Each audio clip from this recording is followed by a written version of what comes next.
সকালের জলখাবার হোক বা স্কুলের টিফিন, অনায়াসে বাড়িতে থাকা উপকরণ দিয়েই ঝটপট তৈরি করে ফেলতে পারবেন এবং খেতেও হয় ভীষণই সুস্বাদু। একদম নামমাত্র তেলেই তৈরি। তো ভিডিওটি শুরু থেকে শেষ পর্যন্ত দেখার অনুরোধ রইল। আমি সীমা, আপনারা দেখছেন টেস্টি ফুড উইথ সীমা।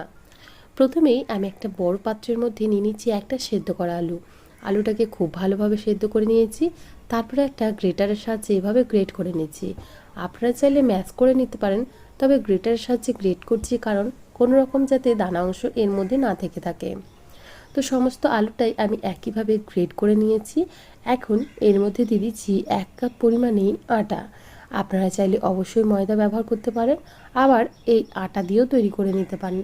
দিয়ে দিচ্ছি প্রায় 2 চামচ পরিমাণে পেঁয়াজ কুচনো, দিচ্ছি 2 চামচ পরিমাণে টমেটো কুচি, 2 চামচ পরিমাণে দিয়ে দিচ্ছি গাজরের কুচি এবং অল্প একটু দিচ্ছি বিনসের কুচি। সবজির পরিমাণটা আপনারা নিজেদের পছন্দ অনুযায়ী ব্যবহার করবেন। দিয়ে দিলাম সামান্য পরিমাণে কাঁচা লঙ্কা কুচি, অল্প একটু ধনে পাতা, 1 চামচ পরিমাণে দিয়ে দেব রসুন কুচি, দিচ্ছি 1 চামচ পরিমাণে চিনি এবং স্বাদ মতো লবণ। এখন এই সমস্ত উপকরণগুলোকে খুব ভালোভাবে মিশিয়ে নেব। দিয়ে দিচ্ছি 1 কাপ পরিমাণে জল। আমি এখানে 2 কাপ পরিমাণে জল ব্যবহার করব। প্রথমে 1 কাপ দিয়ে দিলাম, এরপর খুব ভালোভাবে মিশিয়ে নিচ্ছি। যেহেতু আমরা 1 কাপ আটা ব্যবহার করেছি, তাই এই ব্যাটারটা তৈরি করতে লাগবে 2 কাপ পরিমাণে জল। তো খুব ভালোভাবে সমস্ত কিছু একসাথে মিশিয়ে নিয়েছি এবং দিয়ে দিলাম এখানে আরও 1 কাপ জল। এখন খুব ভালোভাবে সমস্ত কিছু একসাথে মিশিয়ে নিচ্ছি। খুব বেশি পাতলা করব না, কারণ আমরা এর মধ্যে ডিমও ব্যবহার করব। আমি এখানে 2টো ডিম নিয়েছি, সেটা দিয়ে দিলাম। আপনারা চাইলে নিজেদের ইচ্ছে মতো ডিম এখানে ব্যবহার করতে পারেন, আবার ডিমটাকে পুরোপুরিভাবে স্কিপও করতে পারবেন। খুব ভালোভাবে ডিম দিয়ে একসাথে গুলিয়ে নিলাম।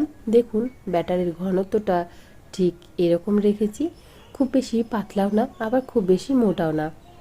এইভাবে যদি তৈরি করেন, আপনাদের রুটি বলুন বা গোলা রুটি বলুন, খেতে কিন্তু অত্যন্ত সুস্বাদু হবে।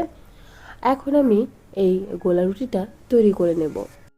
প্যানের মধ্যে সামান্য একটু তেল ব্রাশ করে নিলাম। তারপরে যে ব্যাটারটা আমরা তৈরি করে রেখেছি সেই ব্যাটারটা দিয়ে দিচ্ছি।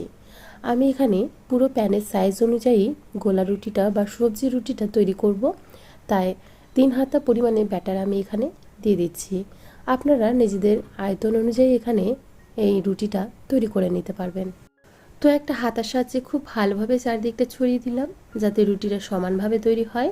এখন হতে দেব মিডিয়াম টু লো ফ্লেমে রেখে। হাই ফ্লেমে রেখে একদমই করতে দেবেন না। তো দেখুন বেশ কিছুক্ষণ পর আমাদের ওপরটা পুরোপুরি ড্রাই হয়ে গেছে। এখন একটা স্প্যাচুলার সাহায্যে আমি উল্টে দিচ্ছি। তো দেখুন এক সাইডটা আমাদের খুব ভালোভাবে ভাজা হয়ে গেছে। এখন অপর পিঠটা ঠিক একইভাবে ভেজে নেব, তাহলেই ঝটপট তৈরি হয়ে যাবে আমাদের দুর্দান্ত স্বাদের এই টিফিন রেসিপি। তো দেখুন আমাদের একটা গোলা রুটি তৈরি। এখন আমি এখানে নামিয়ে নিয়েছি। সবজি ডিমে ভরপুর, খেতেও কিন্তু ভীষণই সুস্বাদু লাগে। একইভাবে আমি বাকি গোলা রুটিগুলোও তৈরি করে নেব। আর এটা তৈরি করতে খুব বেশি সময়ও লাগে না এবং খুব সহজেই তৈরি হয়ে যায়। ঝটপট তৈরি করে ফেলতে পারবেন সকালের জলখাবারের জন্য বা স্কুলের টিফিনের জন্য। আমি একইভাবে সমস্ত গোলা রুটিগুলোই তৈরি করে নিচ্ছি। যেহেতু অনেকটা সবজি এবং ডিম ব্যবহার করা হয়েছে, খেতে কিন্তু সত্যি অসাধারণ লাগে। আপনারা চাইলে শুধু শুধু এটা খেতে পারেন, অথবা এভাবে টমেটো কেচাপ স্প্রেড করেও খেতে পারেন। খেতে কিন্তু সত্যি অসাধারণ লাগে। বিশেষ করে বাচ্চারা তো ভীষণ পছন্দ করবে। বাচ্চাদেরকে এই অজুহাতে অনেকটা সবজিও খাইয়ে ফেলতে পারবেন। তো ভিডিওটি আপনাদের কেমন লাগলো অবশ্যই একটা কমেন্ট করে জানাবেন। ভালো লেগে থাকলে প্লিজ একটা লাইক করে দেবেন। আমার চ্যানেলে নতুন বন্ধু হয়ে থাকলে চ্যানেলটিকে সাবস্ক্রাইব করে আমার পাশেই থাকুন। আজকে এখানে বিদায় জানাচ্ছি। আবারও হাজির হয়ে যাব অন্য কোনো দিন অন্য কোনো রেসিপি নিয়ে। ভালো থাকবেন, সুস্থ থাকবেন এবং ভিডিওটি সম্পূর্ণ দেখার জন্য আপনাদের সবাইকে অসংখ্য ধন্যবাদ। বাই।